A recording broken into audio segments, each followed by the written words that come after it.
J Ping here, checking in live, respectmyregion.com. Welcome back to another episode of The Breakdown. I'm your host, Joey J. Ping, RMR Podcast Network, episode 3 for The Breakdown today, folks.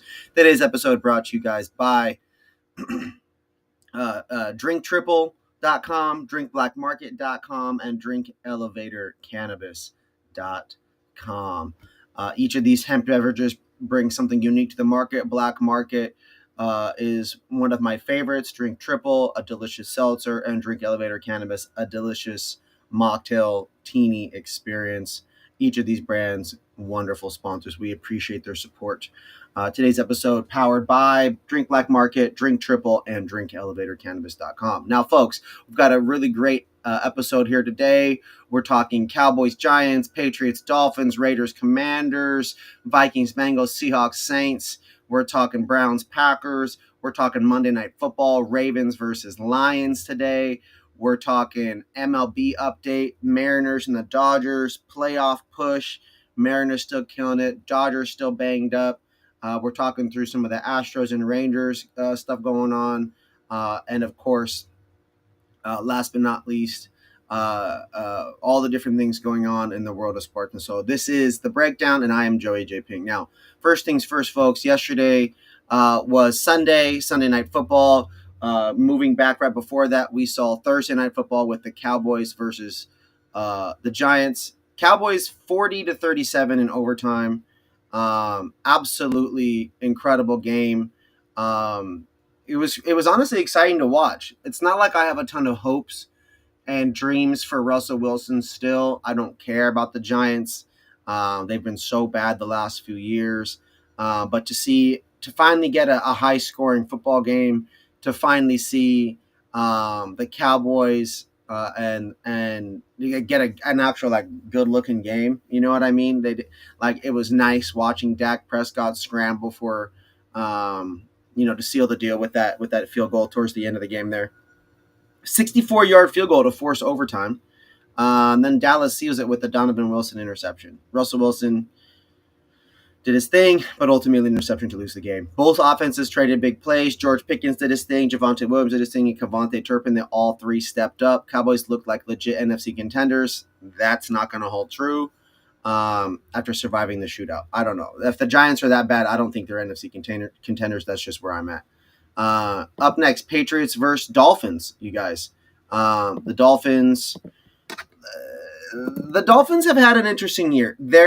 Quite frankly, they're not good. They don't look like the Dolphins of years past. They don't look like how do I put it? The way that their offense looks right now, Tua doesn't look like he's slinging the ball with confidence.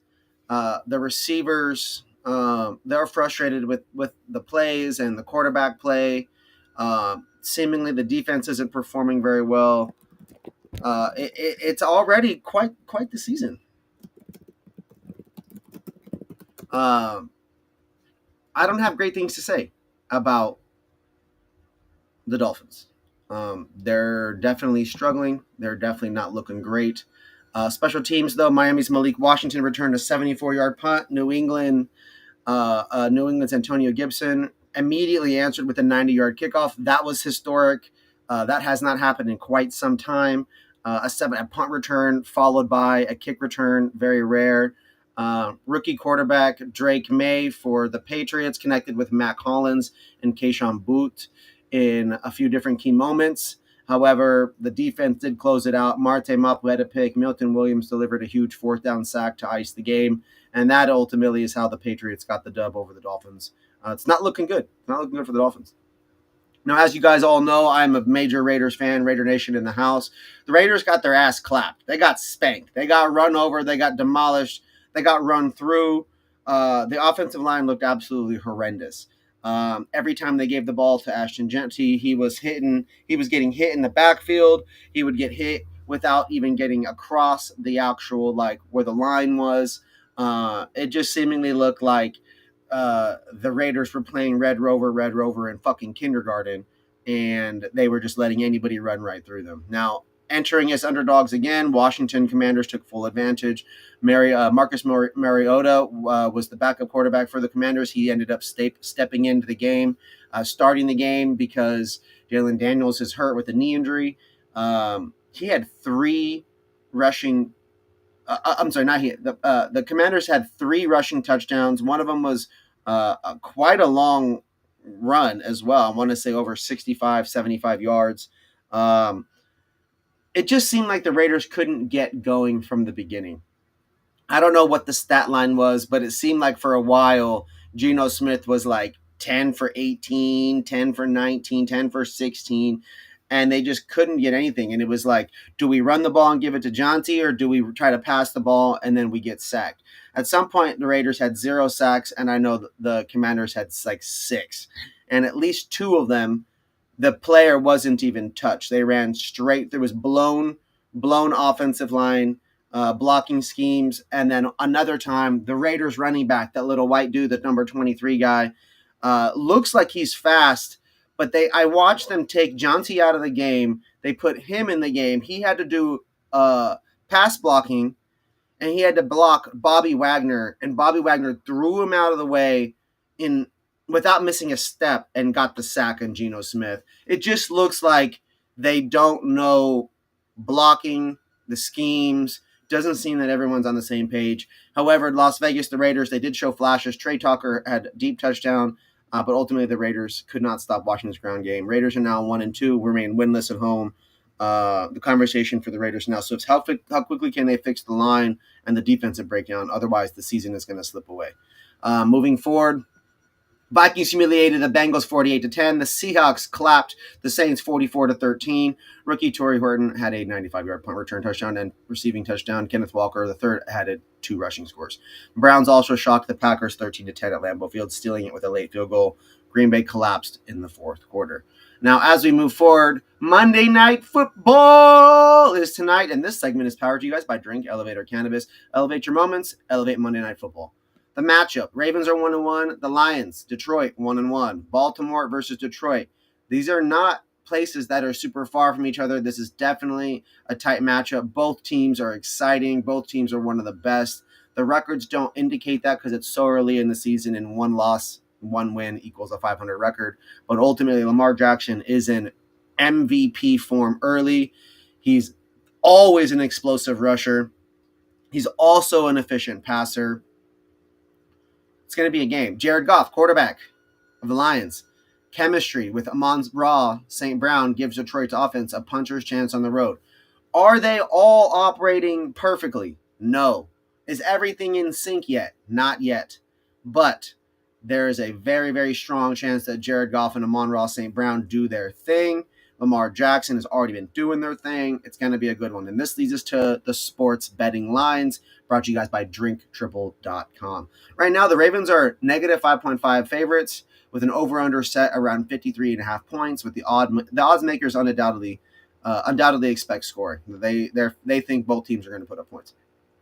Some of the prop bets worth noting: Lamar Jackson rushing yards worth paying attention to, Amon-Ra St. Brown receptions worth paying attention to, and Jared Goff passing totals worth paying attention to. What's at stake for the game? The Ravens don't want to fall to 1-2 in a stacked AFC North. The Lions could shift national perception with a primetime upset.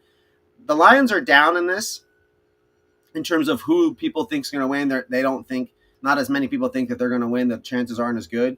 So they could shift the entire perception nationally if they get this. They could maybe surpass the Ravens or get something up on the Chiefs, for example. Momentum is everything. 2-1 feels like a playoff push. 1-2 feels like you're chasing the pack. It's just the reality. That's just how it goes. You'd rather be 2-1. My pick for Monday Night Football, I'm going Ravens. I'm going Derrick Henry running all over the place. And that's where I'm at. Folks, I appreciate you guys joining me for the Monday Night Football segment, brought to you guys by Drink Elevator Cannabis, drinktriple.com, drinkblackmarket.com. This final segment here, Major League Baseball update. We are 8 days away from October. We're 8 days away from Croptober in the cannabis industry. And playoff baseball is just around the corner.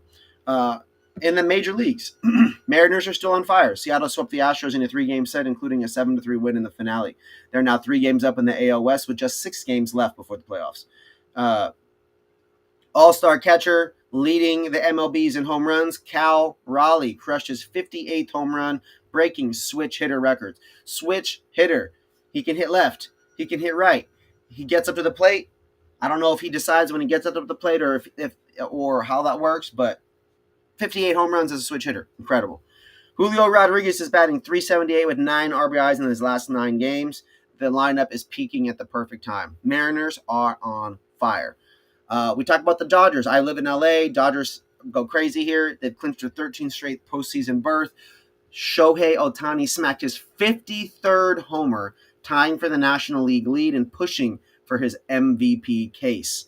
Bad news, though. Catcher Will Smith is dealing with a bone bruise in his hand. His absence could affect pitching staff rhythm and October death. Imagine you're catching 100-mile-an-hour fastballs, right? And you got a bruise in your hand. Oh, my gosh, that would suck. Playoff picture for the major leagues, folks. Mariners control their own destiny. They finish strong on the AL West is theirs. Astros are fading fast. Rangers are hanging in the wild card mix, and the Dodgers have the experience, but the bullpen and injuries are the question marks. Fans are also watching Clayton Kershaw's final outings before retirement. He's done after this, folks. Clayton Kershaw's cooked. He's finished after this season. Now, everybody, this episode of The Breakdown, NFL Week 3 gave us a Cowboys-Giants overtime thriller. Special teams magic in the Patriots and Dolphins. Rough day for the Raiders against the Commanders. Tonight, though, we've got the Ravens versus Lions on Monday Night Football. Plus, in baseball, as I just said, the Mariners are surging in the AL West, and the Dodgers are October-bound, but still dealing with a variety of injuries. Big thank you to our sponsors, drinkblackmarket.com, drinktriple.com, and drinkelevatorcannabis.com. If you want to place an order with them, make sure you mention Respect My Region, or send me a DM or an email, joey@respectmyregion.com for a code. I appreciate y'all. I love y'all.